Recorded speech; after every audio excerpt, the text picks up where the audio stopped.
Assalamualaikum warahmatullahi wabarakatuh.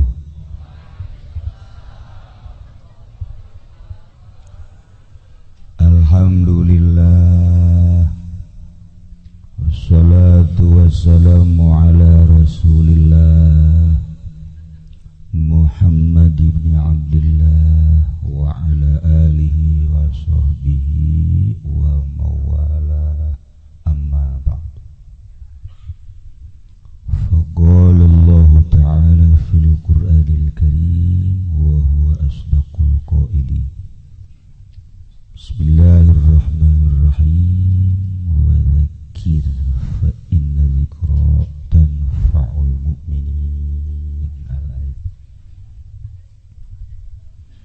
Langkung tipayun orang sami-sami nyanggakeun puja sanareng puji ka Gusti Allah anu Maha Suci.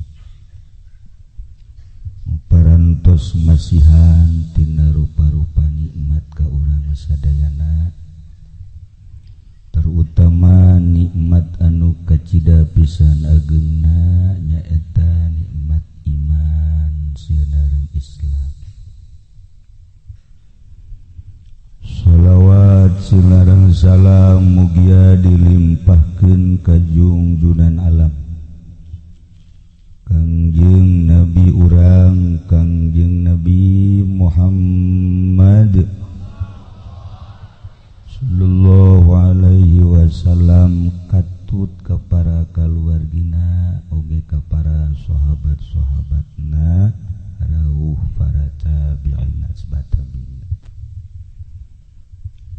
al-mukarramun, para alimil ulama, para asatidz, para tokoh masyarakat, oge para habaib nu alhamdulillah dina saah ieu urang babarengan jeung para zuriyah Kangjeng Nabi Muhammad sallallahu alaihi wasallam nu malah mandar ku hadirna para habaib. Mudah-mudahan urang jaga di akhirat di aku ku para zuriat Kangjeng, leuwih-leuwih ku Kangjeng Nabi Muhammad sallallahu alaihi wasallam. Kiai-kiai nu sarpuh araya di dieu, nu setengah baya, nu anom, para santri geus karuhan, oge kurage mawa kiai deui nu alhamdulillah kiai bawaan kula beda jeung nu sejen, rada khawarik mundahar batur geus eureun nya nama terus bae, tur mun aya sesa teu meunang meleng, rada khawarik horeng dileleutik pamalingan nya nama.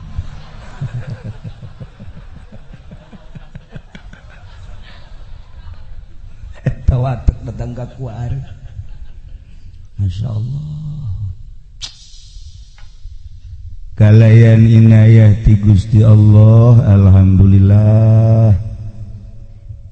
Padahal sim kuring mah geus wanti-wanti ulah pudlah nu sejen bae geus teu pati dibere resep ririungan jeung lalaki mah.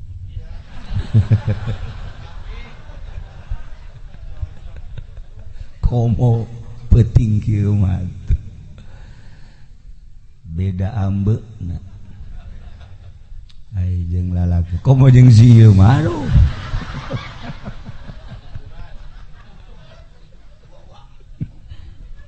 Meureun bawa ti ajal namanya. Tapi kulantaran meureun geus aya tulisanana atuh rada dilambatkeun di maksudna supaya diteruskeun acara. Kadieu teh tinggal doa balik. Wih, dereng dimulai ge. lah iya Masya Allah gendeng kabeh iki.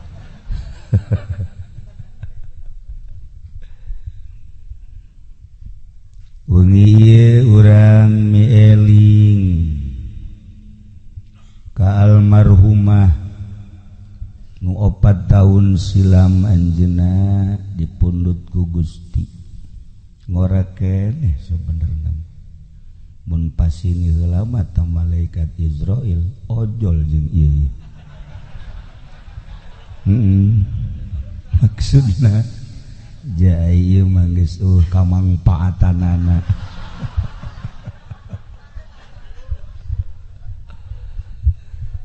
tapi gulantaran teu bisa ojol jeung teu bisa disogok malaikat malain cara kipudoli kisopa tama kiai rorongsokan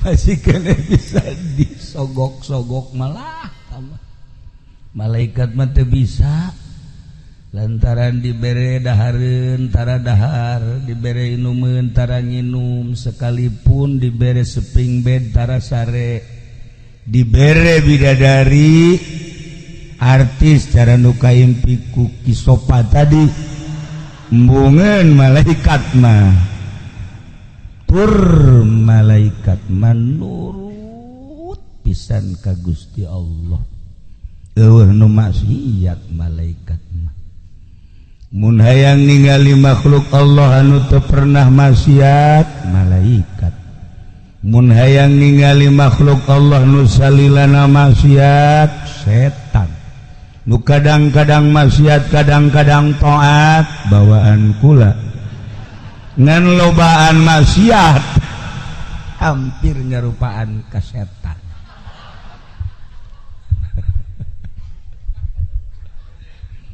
ku ayana manusia mah antara malaikat jeung setan atuh disupri titah nuturkeun instruksi Gusti Allah melalui syariat melalui thariqah melalui hakikat lamun bisa ngabersihanana leuwih ti 50% naik ambeuna seungit kos malaikat lamun teu bisa ngabersihan terus we kahandap maksiat bajidor jeung sajabana atuh baueun malaikat ge mantak malaikat eta selalu ngambean sirah Haji Pendi hangru bau karunggoni cek malaikat ya Allah ya Rabb lamun hayang urang nyerupaan ka malaikat urus awak make fikih tapi lamun diurus sakadar make syariat fikih doang mah kadang-kadang ngan zahirna doang nu bagus jubah ngangsar ka handap sorban make 3 jubah make 3 naik angkot atuh teh mah kudu dibawa ka grogol zahir doang kos kitu katipu urang ku zahir encan seungiteun malaikat teh tapi ketika dirarapi batinna ulah aya panyakit-panyakitan ulah aya penyakit diantara anu geus merambah di urang deket teuing ka makhluk poho ka khaliq sehingga make jas hayang ka alam ku makhluk ulah dehem biasa bae sih make sorban hayang ka alam ku makhluk teu meunang salah warna kudu aku luhur jeung handap teu besi teu ka alam ku makhluk nah ieu teh calon dan nu kos kitu pisateun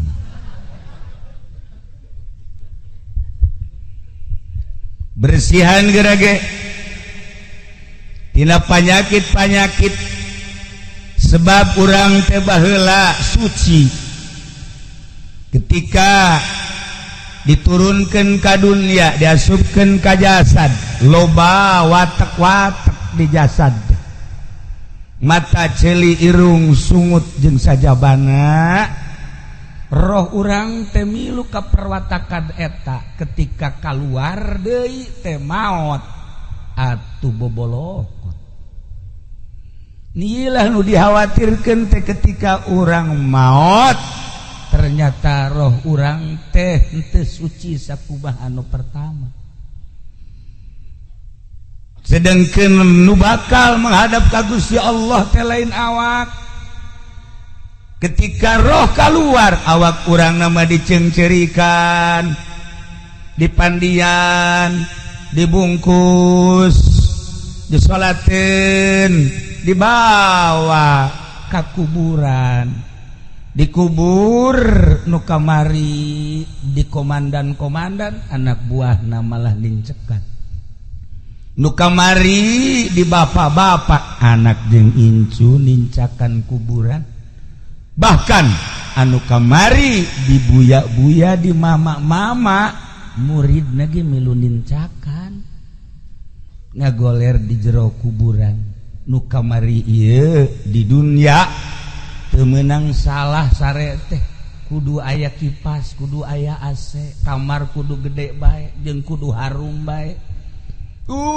kasurna ge teu meunang salah inoak maafkir kudu spring bed bae Masya Allah kari make baju teu meunang salah make sapatu teu meunang salah isuk pageto mah geuninganan asup ka kuburan boro-boro aya spring bed boro-boro aya kipas boro-boro aya AC usik-usikan ge hese di jero kuburan eta mah jasad ternyata anu menghadap ka Sang Maha Khalik mah roh urang naik ka luhur langit ka hiji mun bagus bisa langsung ka dua mun masih kene bagus langsung ka tilu ka opat kalimat dan selanjutnya ketika bagus karaku Gusti Allah disuplih titah turun deui ningalikeun jasad nu keur ngagoler di imah oh eta teh awak aing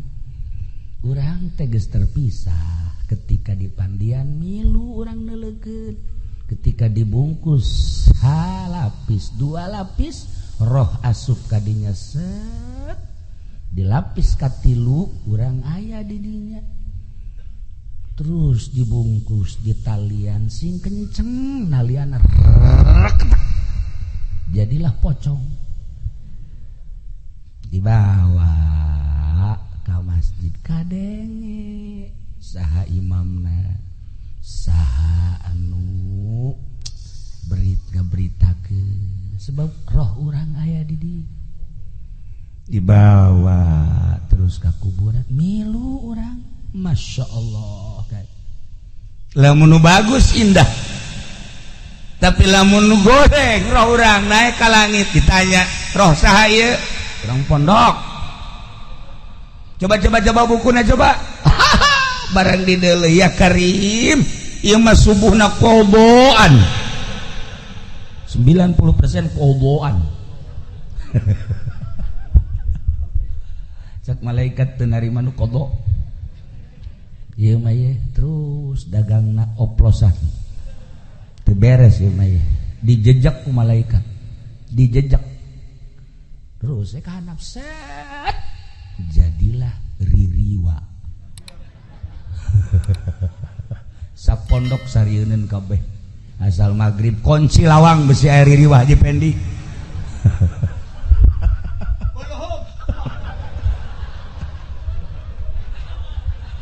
main kuluhum ya Allah ya Rabb Masya Allah Inggris seperti etalah bakal terjadi di diri urang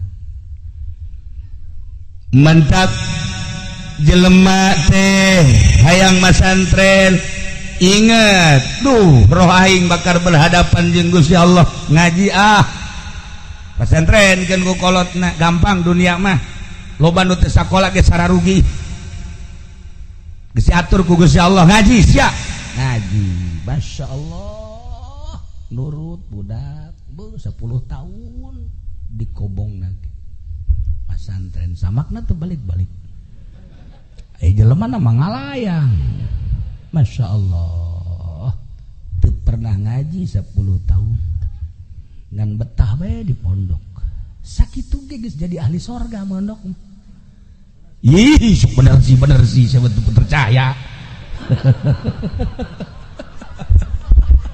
teu ngaji bae geus jadi ahli sorga atuh gua mun ngaji Masya Allah teh pondok sebab naon atuh pondok makan jelema nangan ka majelis ka imam ka majelis ka pondok ka masjid ka majelis ka pondok atuh teh mah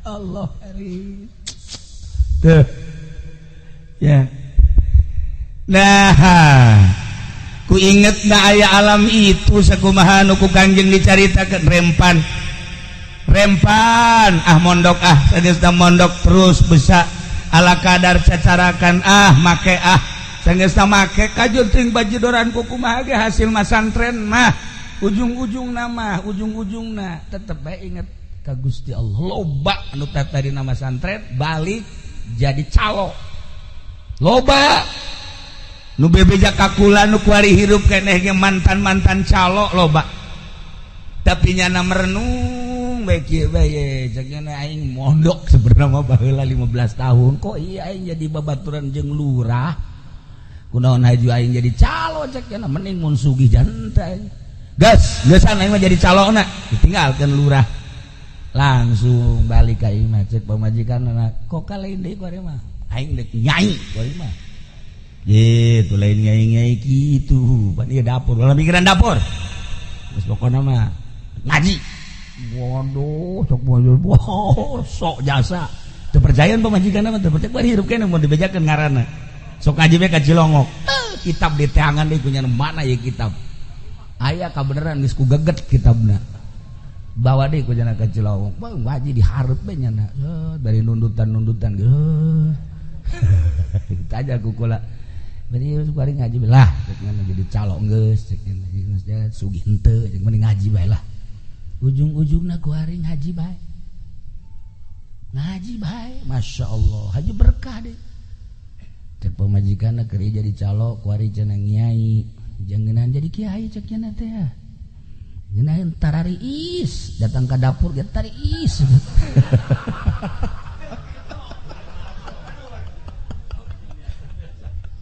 Masya Allah. Ujung-ujungna, gerage ujung-ujungna.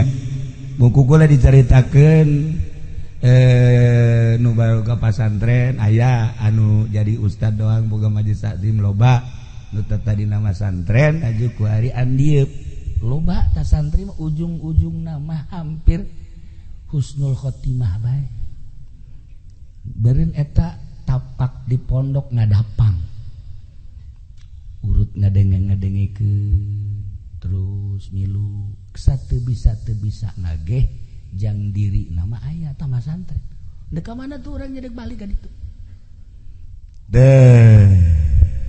iyalah jelema lamun percaya maot percaya tuh percaya aya jadah ge kayakinan mah jadulurna ge pararae saenggeus da percaya maot bahwa di jero kubur teh bakal aya pertanyaan saenggeus da aya pertanyaan bisa ngajawab apa henteu lamun direnung encan engke bakal aya mauqif engke aya mizan engke bakal aya jembatan Shiratal Mustaqim moal bisa ka sorga tanpa jembatan Shiratal Mustaqim renungkeun coba ge eta pasti hate letikna duh heuy aing mondok bae lah loba nu ka Cilongok ge kiai cenah kula dek mondok bae kumaha kiai bae bekal teu mah wajiban atuh jadi kiai ieu lalakon teh jadi nyedekeun ka aing kabeh. Oh masalah sih, aing deuk. Oh masalah. Nah, seperti etalah nu bakal kajadian. Roh urang nu bakal berhadapan jeung Allah. Ketika asup ka jero kuburan, anu ku urang sok dicaritakeun nya sempit, nya poek sepi. Ternyata lain di kuburan teh orenganan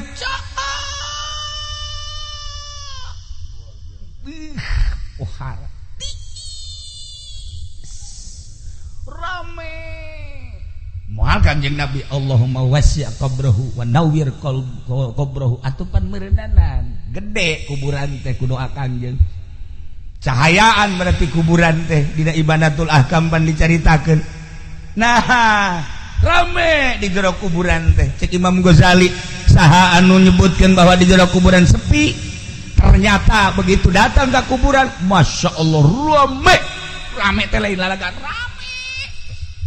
Kapanggih saha Kasep Ahmad, oh abdi teh salat nu 5 waktu, Masya Allah. Hari ieu abdi tahajud, anu ieu abdi duha, ya Allah ya Rabb. Hari ieu abdi teh jariyah. Hari nu ieu teh ngabonceng babaturan ngaji teh, ya Allah ya Rabbi. Ai ieu saha ieu nu Kasep Ahmad abdi zikir cenah. Nu ieu sholawat, Masya Allah. Hari ieu muludan cenah teh abdi sok nyumbang aqua teh hiji. Paingan rada leutik sama ieu. Raya kabeh rarengtul di jero kuburan teh. Ya Allah. Ulah disangka di jero kuburan teh sepi, orang bakal kaparang. Sok geura ge Haji Pendi maot kapanggih. Ieu sahih hideung amat, ieu bohong. Hari nu ieu coba amat coba mati ieu nipu. Hari nu ieu wah, ieu mah maling karung. Raya kabeh rame mengaji orang di jero kuburan.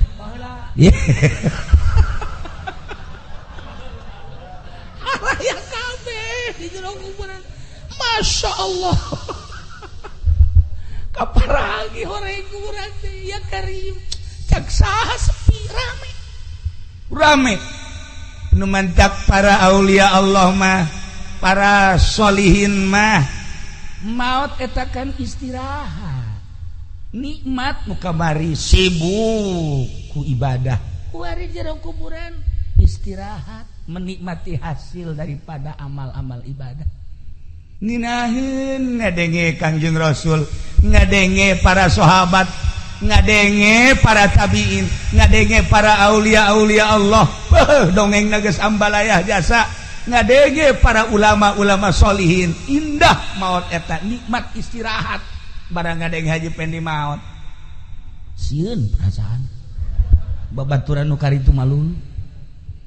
Aduh, tah ragap diri urang ketika urang maot, saha nu bakal jadi batur urang di jero kubur. Anu ngabibitian di jero kubur terus ngabarengan ka mauqif ka mahsyar, anu bakal bareng terus ketika ditimbang amal, nu bakal bareng nyebrang di jembatan Shiratal Mustaqim. Saha batur urang? Apakah balak genep nu bakal bae? Nah ieu sia. Tah ieu. Batak Kanjeng Nabi ditaros ketika Kanjeng Nabi nyarioskeun alam bako, alam kubur terus alam mahsyar, sahabat kabeh rimbasak aya nu naros ka Kanjeng. Ya Rasulullah, aya manfaatna henteu sih urang lamun ngabatur jeung nu soleh. Cik Kanjeng Rasul, atuh di dunia bae lamun di dunia babaturan jeung nu soleh aya henteu manfaatna. Iya tuh kan tenan, cik para sahabat. Di dunia lamun ngabatur jeung nu soleh nikmat perasaan. Mun urang boga babaturan nu soleh-solehna di bidang ilmu, urang nanya naon bae dibere tilok dipelit-pelit. Urang babaturan jeung nu soleh di bidang dunia, nyana aya duniana, urang minta bantuan tara dipelit-pelit. Urang minta bantuan ka Haji Pendi hati. Cek jana teh sia datangna ka dieu minta bantuan bae aing dibantuaneun sia. Asana nyeri perasaan. Tah eta mah toleh nu geus ngaranna teh. Beda aya sod aya to. Tah mun babaturan nu soleh selalu ngangeunahkeun. Nyana gagah, urang lemah ketika urang minta bantuan kanu gagahna soleh. Kakos uruskeun kos kitu bae geus tanggung jawab sia mah tenang bae. Urang memehna naon geus senang bae. Ngeunaheun boga babaturan soleh dijabarkeun lah ku Kanjeng Nabi sakumaha di dunia urang babaturan boga babaturan nu soleh aya mangpaatna atuh di akhirat ge sarua. mantap kabeh kaharareup sahabat aya naon cek Kangjeng Rasul kok kaharareup abdi mah aya ngabatur jeung tuan bae abeh di akhirat ngeunah cek kabana bae abdi mah deuk jeung tuan bae kajen teuing kuku bahage sebab ucapan tuan engke bakal terbukti di akhirat abdi mah kajen kuku bahage deuk jeung tuan bae tidinya cek Kangjeng Rasul henteu kudu jeung kula menggeus puguh cek Kangjeng Rasul insyaallah saha bae oge boro nu kazamanan kuari anu henteu kazamanan dia terus datang ka tahun 2018 wow atuh di sapaatan bae cek Kangjeng Rasul kuari mah pilih bae tah para sahabat anu kira-kira soleh saha kira-kira sok kadinya Kangjeng Nabi ngaleos kabeh karumpul ka Sina Abu Bakar Siddiq ngariung cak Abu Bakar nanaonan dia kami mah hayang jeung tuan bae iya tuh itu pan aya Sina Umar aya Usman henteu iman geus kanyawan Umar mah galak dina teh cak Umar nanaonan sia kabeh ngariung jeung Sina Abu Bakar Siddiq kami bang hayang bareng bae jeung tuan sebab ucapan Kangjeng Rasul seperti eta diriung-riung ka mana bae Sina Abu Bakar Siddiq lantaran lain di dunia engke di akhirat mangpaatna. Nah, lamun kuari urang boga batur anu soleh, kemudian ke di akhirat deuk saha deui urang minta tulung, ja kasih eta mamanya teuing. Nya nagari weuheun. Urang minta tulung aja tulungan boro-boro jang sia. Aing ge ieu dirante kitu teh. Aduh, pan eta ngeri urang gos gitu. Nah, inilah keistimewaan ucapan Kangjeng Nabi Muhammad sallallahu alaihi wasallam. Sok teangan pibaturan urang nu soleh ulah jang di dunia jang engke di akhirat di dunia malah gampang di akhirat dan mantap teangan kuari minimal haji soleh gitu talah eta nu ngaranna soleh aya di Cilongok ge ngaranna soleh tapi main gapleh bae tuh barang di delek KTP na orang rimpak sia dulur Kipuloli deh Itulah para jamaah kaum muslimin wal muslimat rahimakumullah. Nah, hati-hati urang hirup ulah eleh ku hewan-hewan. Ketika Kangjeng Nabi nyaritakeun ana Madinatul Ilmi wa aliun babuha. Ngagelo kabeh di sahabat, hebat amat Ali. Ana Madinatul Ilmi. Kula gudang ilmu wa aliun babuha. Teu kudu nanya ka kula cek Kangjeng Nabi, tah minantu kula. Mejeuna Kangjeng Nabi mah boga minantu teh Sidina Ali. Sedeng. Lamun Haji Pendi boga minantu nu kuari sedeng kene sarua. Akur lah lamun ieuna ngabohongna 5 minantuna 10. Betul, lebih dahsyat teman berarti nya. Tah. Sidina Ali. Didareketan go sahabat Sidina Ali. Ali moal mislik kajen kumaha ge ucapan Kangjeng naon kula mendek nanya bae soal zahir mah gampang soal zahir mah teu kudu ka anjeun kula mah rek nanyakeun teh soal batin soal naon kula mah dek nanya teh eta bae lamun hayam tah hayam nu kadenge ku anjeun sasadana kumaha anu kadenge ku ente nu kadenge ku kari mah kongkorongo ngomong hayam Cianjur mah napas urang geus beaknya na encan pelung Cianjur pohara eta wih cek Sidina Ali nu kadenge ku kula mah lain eta nu kadenge ku kula mah hayam teh bahasana subuhun kudusun rabbuna wa rabbul malaikati war ruh subhanallah walhamdulillah wala ilaha illallah wallahu akbar masyaallah. Saha orang nu bisa ngadenge suara hayam modal kitu. Tapi kadenge ku Sidina Ali mas subuhun kudusun rabbuna wa rabbul malaikati war ruh. Mantap Kangjeng Nabi nyunahkeun urang boga hayam jago warna putih sukuna koneng. Moal aya di mana ge. Sukuna koneng kok moal aja mah. Hese. Tah eta sebab naon? Eta teh horeganan baca zikir subhanallah subuhun kudusun rabbuna wa rabbul malaikati war ruh. Sedengkeun bahasa eta teh bahasa nu sok dibacakeun ku malaikat Jibril alaihi salam. ketika turun di langit macana subuhun kudusun rabbuna wa rabbul malaikati warruh, ruh teh malaikat Jibril. Dek naik deui maca subuhun kudusun rabbuna wa rabbul malaikati warruh, babacaan malaikat Jibril. Bisa kakalayangan sadunya maca subuhun kudusun rabbuna wa rabbul malaikati warruh. Hayam jago babacaanana eta. Baca coba ku Haji Pendi. Subuhun kudusun rabbuna wa rabbul malaikati warruh. Keur naik mobil nabrak. Aneh aing mah. Heueuh aneh. Lain salah babacaanana. Sungutna meureun nya. Heueuh sungutna ieu. Teu akur jeung kolbu. Jadi ceplakna teu akur jeung tapak. Ih, ulah kitu gituanan. Kawehan. Subuhun kudus. Masyaallah kari. Teh bahasa hayam. Sidina Ali ditaros deui, tuan. Ari eta sih bangkong. Kumaha eta bahasana? Bangkong bahasana subhanallah alhamdulillah subhanallah alhamdulillah subhanallah alhamdulillah bangkong moajan subhanallah alhamdulillah subhanallah alhamdulillah teu eureun kadenge kurang kok horengan subhanallah alhamdulillah subhanallah alhamdulillah subhanallah alhamdulillah eta bahasa bangkong.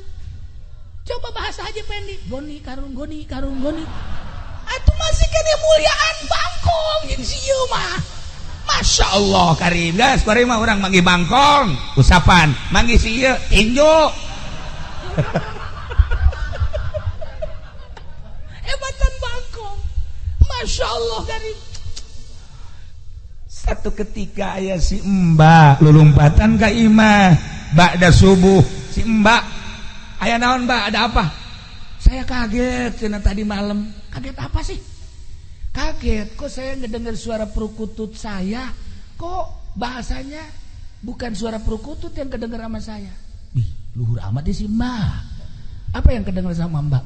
Kedengarannya ilallah la ilaha illallah la ilaha illallah la ilaha illallah. Masya Allah Mbak itu jam berapa itu bangun? Jam 3. Kok bisa bangun jam 3? Mau ke pasar sekian teh. Terus dagang sayur. Terus itu Mbak kok bisa mendengar gitu? Emang suka ibadah apa? Saya mandi dulu, setelah mandi sholat tahajud. Setelah tahajud baru saya ke pasar. Begitu saya mah kalau mau ke pasar. Masya Allah tuh palingan bisa ngadenge. Itu jatuh pernah yang ngadenge ti siakos gitu. Betul, ada hebatan si Mbak daripada tukang karung mah. Atunya mah hudang malah nu dihandap leuwih ti heula hudangna. Oreganan. Masya Allah kasih Mbak bisa dibukakan hijab ku Gusti Allah meureun nol hatena di Cilongok eta. Kula kaget eta kasih Mbak. Ya Allah ya Rabb, horenganan hudang, mandi, wudu, tahajud, beres terus berangkat jam 3 ka pasar. Satu ketika ngadenge suara perukutuna seperti eta. Sarua jeung nu dijabarkeun ku Sayyidina Ali karramallahu wajah. Ana Madinatul Ilm wa Aliun babuha. Pohara. Nah, iyalah lamun dicaritakeun hewan ditataan ku Sidina Ali, bahasa onta, bahasa sapi, bahasa jamus, bahasa munding, bahasa berbagai hewan dijabarkeun ku Sidina Ali. Hebat amat eta Sidina Ali bisa nyahueun ka bahasa hewan. Luar biasa eta Sidina Ali. Masya Allah. Nu mantak wajar lamun terus bae urang ngahadiahan Abu Bakar, Umar, Utsman, Ali. Abu Bakar, Umar, Utsman, Ali. Horenganan kos kitu. Atupan sieu mah mun maot anakna ge wallahu alam hadiah wallah henteu. Heeh. Anakna misalnya itu bapak udah meninggal, biarin aja. Enggak tuh lu jarang. Dah, lagi hidupnya juga begitu. Ulah sampaikeun ka kitu tah. Tanamkan coba rasa kecintaan anak terhadap urang. Abeh ketika urang geus ngagojod di jero kubur, anak bisa hadiah ka urang, anak bisa ngiriman teu butuheun jeruk anu di kuburan mah butuheun ge Fatihah, doa, Quran. Cenah ieu loba jeruk niat hadiahna ieu kabeh kadaharan ganjaranna jang ahli kubur. Ya Allah ya Rabbi. Tuh seperti etalah entek kula begitu zarah ka Habib Lutfi do aju ngobrol di luhur loaan cekanya dongeng kieu cakap bibut itu ada seorang santri ziarah ke kuburan. Begitu ziarah sering ke situ, nggak ada kerasanya. Ziarah kok nggak ada kerasanya, bebeja tah ka guruna. Begitu bebeja ka guruna. Saya ziarah udah berapa lama ke makam itu, tapi nggak ada kerasanya. Tuan guru ini bagaimana? Ziarah kemana? Ke makam yang di sono. Atau kenapa ziarah ke situ? Emang kenapa? Itu mah garong. Kenapa dijarahin? Si hade tah. Urang bisi salah zarah. Horenganan jerona garong. Kuari kan loba nu maruncul mantak pula harita ngalarang aya kuburan anyar dijarahan ulah bisi garong. Atuh cenah dijarahan garong gitu lain teu naon kitu ulah bisi salah tekad. Oh, aya baheula hiji kuburan rame dijarahan. Kuncena ge datang ka sugih. Kuncena sugih lantaran nu zarahna loba jasa. Boga anaknya na hiji-hiji na lalaki. Kulantaran nyanda deudeuh jasa ka anak, nyana ka anakna ceng masantren bae nya. Kana ka daerah anu baheula masantren teh dibekelan, terus dibekelan himar. Tah ieu jang paranti di pondok berangkat nyana ka ditu. Pertengahan jalan himarna kurang parah pae.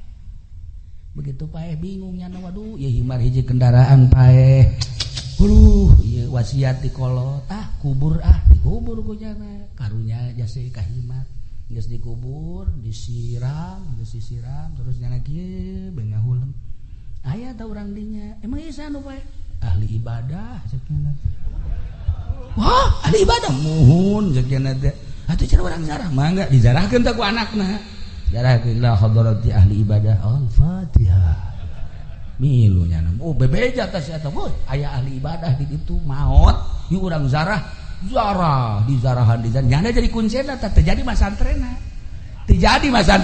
masyaallah terus bae nya mah jadi kuncen deui di dinya kasedot beuti bapana nu biasa zarah ka kuburan nu sok dizarahan ku bapana teh ya ngagelok kuari ka dinya bapana ge kaget kok nu zarah jadi sepi cak keneh ya aya kabar di anu cenah rame jasa begitu datang ka ditu nya hayang nyaho kuburan saha ieu cak bapana waduh asep jadi kurang ya asep masyaallah datang gadinya barang di deuleu kuncen ieu mah ajaib anak aing masyaallah sia ieu jadi kuncen moho teu jadi masantren henteu emang kunaon himar pae bah aju dikubur di depan loba nu zarah kukula di bejaan ahli ibadah. Masya Allah bisaan sih ya nyebutkan bisaan iya tuh itu atau kasedot ka dieu nu abah Masya Allah nggak salah lah kula alhamdulillah kuari mah geus bisa nyeun imah dan lain sebagainya keke bah aya abah sih eta ngazarahkeun itu eta sesah kuburan sah ih atuh mana ieu cakeun atuh sarua tah mah horenganan itu mana ieu anakna tah horenganan sing hade kukucuran duit teh horenganan kumaha ti luhurna baheula teh hasil nguncen anakna jadi kuncen deui baheula teh duit teh ti imah himar kuari jadi himar deui anakna anak himar nah ieulah pendidikan supi ulah sambarangan horenganan lamun carita almarhum abah baheula masantren di Kosambi kemudian ayah santri maling peteuy geus kitu dahar bareng cak abah teh ieu peteuy nang di mana tah menang ngalah ti nu tatangga ulah di dahar cak abah teh bahaya sia eta keur di pondokna keneh geus bisa amanat ulah di dahar aya nang maling mah pan si ieu mah lain nang di mana teh sia nang maling keneh urang orag yuk kan beda bahasan lagi mantap kos kieu teh bentukna di pondokna kene kudu dijaga masyaallah nah ieulah horenganan kokocoranana ti mana sing hade pernah aya hiji jelema usaha sagesa usaha boga anak opat nyana masantrenkeun anak nu opat itu sambarangan ngabiayaanana sanajan usaha baheula mah ya awi baheula mah giribig dan lain sebagainya tetapi usaha anu jangga biayaan anak manu dianggap halal lagi halal na pisan henteu diakurkeun henteu dicampurkeun jeung hasil usaha-usaha nu sejen nah ieu anakna nu opat-opatanana jadi kiai kabeh biayana beda masyaallah sok kuari ngaji pendi ngabiayaan anak hasil di dagang karung ulah dididik tak anak kuno sejen nyahok we ka karung asal didelep ku anakna oh karung ayam didelep oh karung goni oh karung nyempet aya oh karung nyempet nyaho sorangan sebab bensina nu mantap para habaib kahandapna jadi habib tetesan ti luhurna habib tuh mana kieu anak kiai ge kahandapna engke minimal jadi kuyai nya na kuya dicai lamun kiai na apik baheulana duit ti pamarentah mah punyana tilok di dahat ai leutik mah kitu pun kan lah ieu duit-duit bangsa ti calo-calo tara nah diapika anak teu kudu usaha hese beleke gerage bakal netes ka anak tapi lamun sambarangan nah ieu teh urusan ngaji mah gampang deuk ngaji naon babari kuari mah malah henteu kudu masantren kuari mah pencet HP deuk ngaji naon di HP deuk ngaji naon deuk ngaji hakikat ge aya di HP deuk ngaji hakikat geus aya di HP masyaallah guru mursyid bah Google geus aya tadi HP mantap mararikung kabeh jelema aya kabeh tapi lain eta nu hese mah mengenal Allah nu kudu boga guru lain sakadar ilmiah sebab lamun eueuh guru hese engke nuduh-nuduhkeun anak menuju Allah mah hese sebab naon loba penyakit engke akibat lamun eueuh guru teu kaambe anak himar ge engke dizarahan bae tapi lamun boga guru rek urang jeung Habib Lutfi be datang ka makam kaambe ahli tawakal urang zarah deui ka hiji makam gumo Gus Dur sarua ahli sobar nyahoan Bu begitu zarah Habib Lutfi berseri be ini mah bukan kiai bukan wali bajingan ceknya kaambeun misalnya teu wauheun jeung Haji Pendi ye Haji Pendi maot ajak Habib Lutfi ka dinya coba Bib tolong zarahin ini siapa ini orang jaga mantu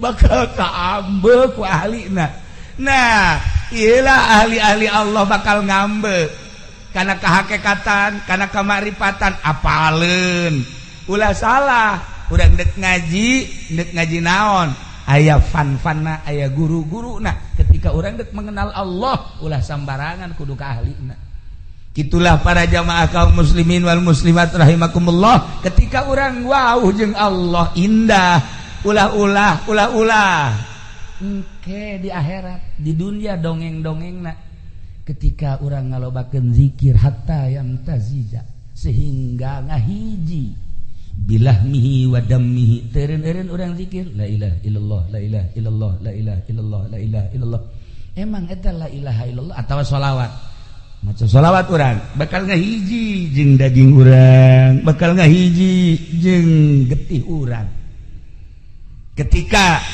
guru kula di Banjar Kiai Haji Mumu putra ayah Banjar sok ngedeng nya nama ta salat teh di masjid aju kerek kadenge kan ku satik Haju Mali gundam berarti Allahumma sholli sholatan kamilatan wa sallim salaman taman ala sayyidina kekerek deui ke Malik deui Allahumma sholli sholatan kamilatan wa sallim salaman gundamna bae sholawat coba si ieu gundam ayo coba hayang nyaho coba ayo gundamna goni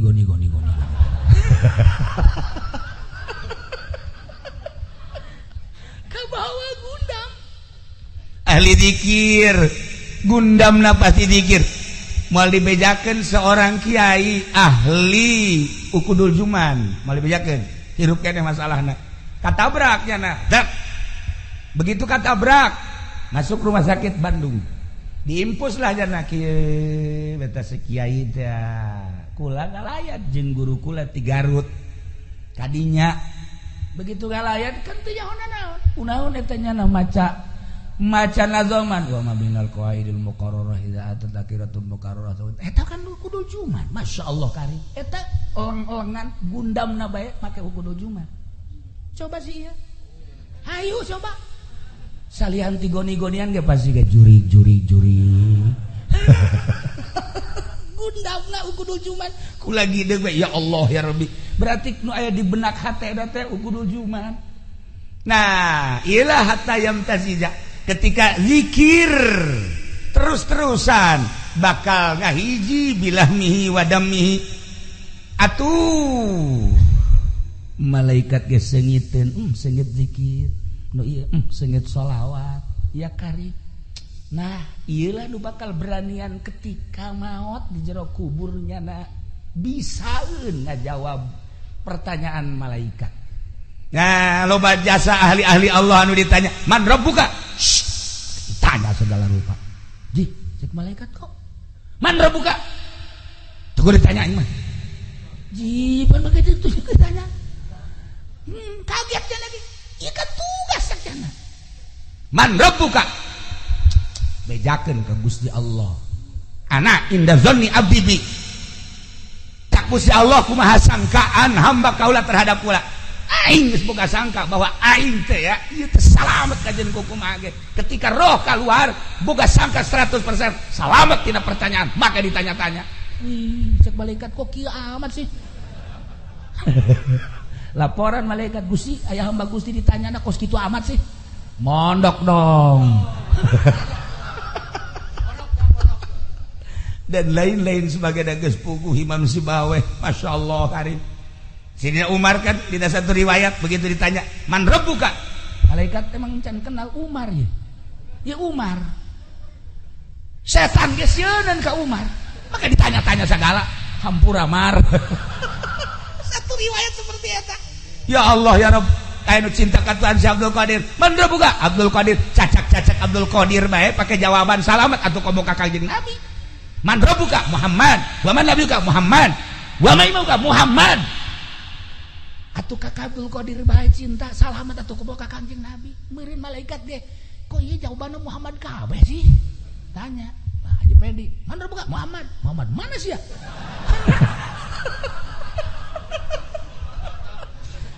cilaka sih ya Muhammad emang itu nyaho iya kampak ya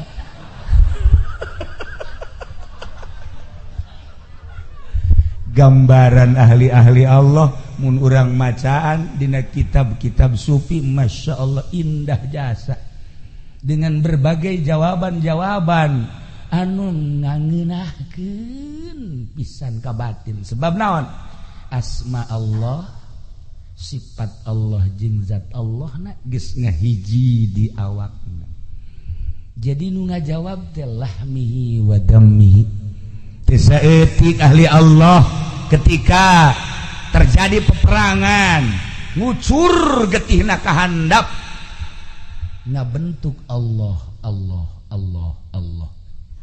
aya nu ahli sholawat ngabentuk Muhammad batur seperti eta renungkeun jeung tafakuran coba diri urang mun maot getih urang naon kitulah para jamaah kaum muslimin wal muslimat rahimakumullah tina urayan kaula di awal tepi ke akhir ieu adalah merupakan jang memikirkeun masa depan urang ti mimiti kubur datang tak terus ke alam mahsyar sing hade tetesan-tetesan sakumaha tadi kaambeun horeng ku malaikat oge ku ahli-ahli Allah kaambe ulah salah zarah urang sing hade besi anak himar di jarahan ku urang nya besi bajidor di jarahan ku urang tanyakeun geura ka ahlina sebab kaambeun ku ahlina mah boro-boro geus maot hirup keneh kieu ge kaambe kaambe Kaambe. Lamun Ki Hairun liwat di Jati ti Ledu ka Cilongok nyana digelam kieu be. Kaambe. Aya anu boga naon gitu ngara? Aya anu boga teluh cak nyana kaambe dan lain-lain sebagainya ku ahli Allah selalu kaambe ngan teu meudang nyaritakeun. Geus urang lempengkeun kuari hate urang jeung keyakinan urang eueuh pangeran nu wajib disembah kecuali Allah. Allah anu ngatur sagala-galana. Yuk urang muntayang sagala rupana ka Gusti Allah, menta ka Gusti Allah jah hakikat mah kabeh ge ti Gusti Allah, menta dimantepkeun keyakinan urang ka Gusti Allah sehingga dosa-dosa urang dihampura ku Gusti Allah, amal-amal bagus urang ditarima ku Gusti Allah.